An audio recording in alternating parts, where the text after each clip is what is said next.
Okay, today is our 10th class for meditation. Until now we have discussed the practical details of meditation and then the benefits of meditation. Then we discussed the role of energy and thus of food and various other aspects of energy in meditation.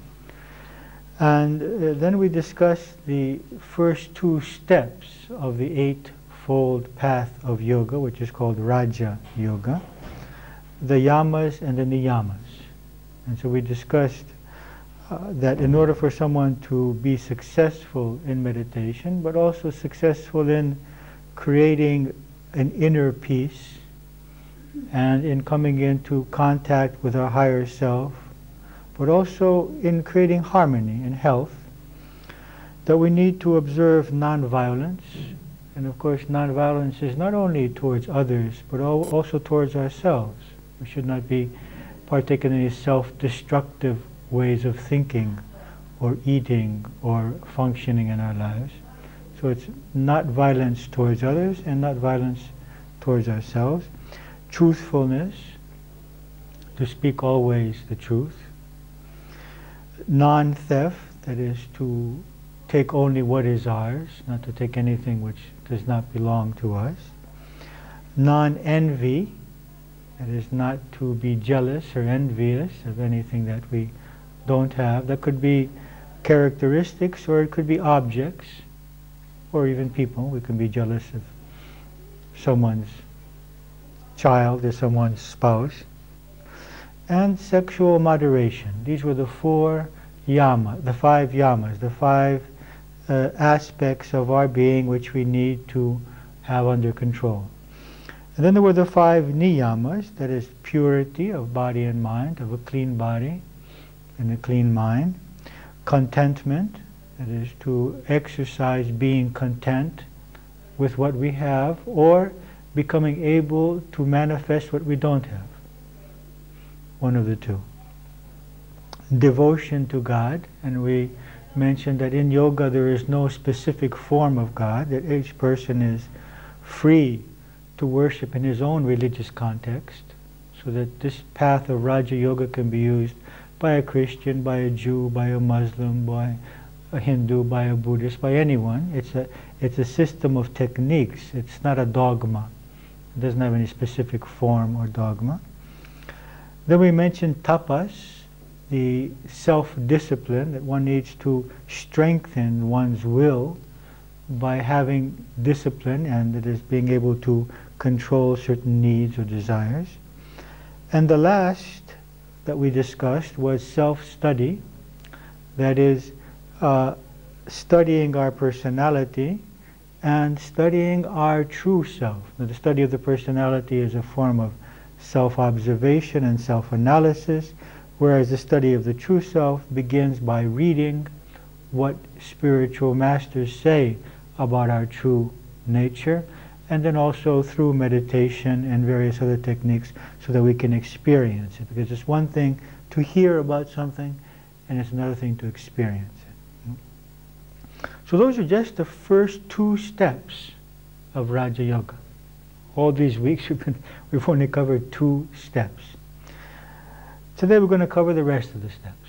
Okay? So the third step is called Asana. The first step is Yama, the second step is Niyama, the third step is called Asana, which means posture or position, and it refers to the specific yoga postures which when we take them, they focus on strengthening the nervous system and the endocrine system and releasing the energy body from any kind of obstacles in the flow of bioenergy.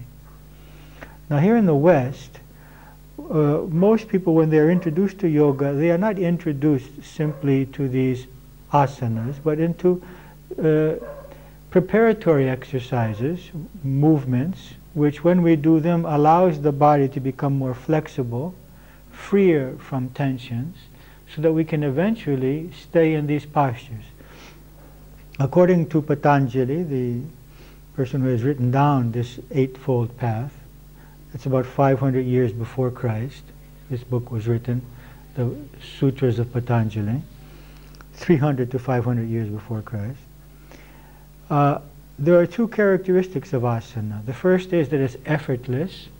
This is the big difference between yoga asanas and gymnastics. Is one should never exert oneself. There should be no heavy breathing and no feeling of pulling or tugging in yoga asana. And secondly, they should be motionless. So the real yoga postures are motionless. They're not all these movements we do up and down, stretching. These are preparatory exercises.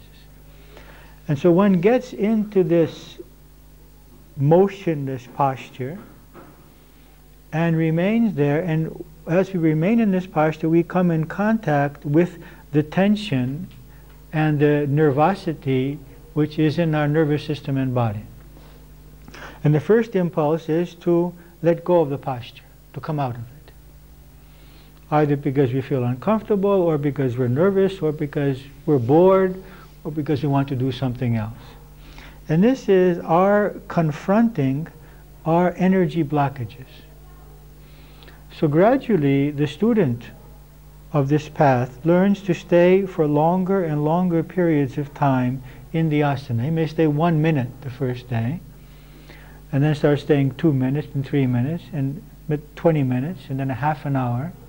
Supposedly, according to the Hatha Yoga Pradipika, another ancient book, one has mastered a posture when one can stay in the posture for 3 hours. Now, in our modern society, no one would give 3 hours to a posture. Okay? As you can see, this is already a form of meditation. Also, if we stayed in a posture for 3 hours, we probably couldn't get out of it. So they'd have to come along and pry us out of it with some kind of instrument. Now, the purpose of these asanas, which were developed literally about 3,000 to 5,000 years ago, is to offer to the meditator a way to keep his body healthy in a sedentary life. So once again, this technique becomes very useful because we live sedentary lives. You see, the meditators of those days did not work. They just lived on whatever was given to them. They lived in caves, and so they had no exercise. They didn't go anywhere. They didn't even work in the fields. And so they had to have a way to keep a healthy and vital body without much effort. So they discovered these techniques which work directly on the nervous system and on the endocrine system, so as to create harmony in the rest of the systems without the person having to exert himself or have much activity in life. Now that we've come full circle, and although we are totally busy, we have just about zero physical activity, these yoga techniques once again become very valuable for anyone that wants to create a healthy body and mind. Secondly, it's a way of strengthening the nervous system so that we are able to handle negativity in a much easier way. The nervous system is strengthened through these asanas. Balance is created so that when we are confronted with negativity, we are not affected by it. Thirdly, we are creating a relationship between the mind and the body.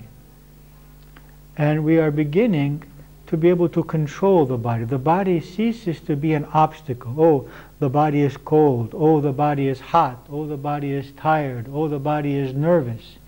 All these begin to disappear through the yoga asanas.